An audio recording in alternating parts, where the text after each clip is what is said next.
বিশ্বনবী তার মেয়ে ফাতেমাকে বললেন, ফাতেমা আলী কোথায়?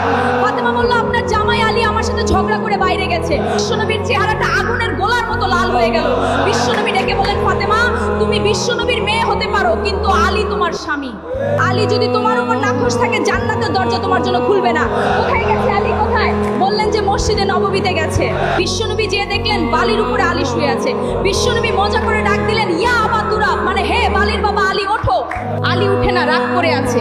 বিশ্বনবী এদিক দিয়ে তাকায়, আলী ওই দিকে তাকায়। বিশ্বনবী যে বললেন, আলী রাগ করো না, ওঠো, তুমি আমার চাচাতো ভাই, আমার ঘরেই তো তুমি মানুষ হয়েছো।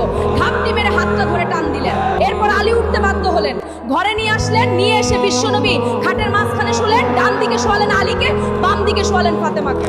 এবার আপনি চিন্তা করেন, বিশ্বনবী নিজের মেয়ে ফাতেমাকে বলেন, তুমি বিশ্বনবীর মেয়ে হতে পারো, কিন্তু আলী তোমার স্বামী। আলী যদি তোমার উপর নাখোশ থাকে, জান্নাতের দরজা তোমার জন্য খুলবে না। তাই আপনার স্বামীকে নাখোশ করে জান্নাতের দরজা বন্ধ করবেন না।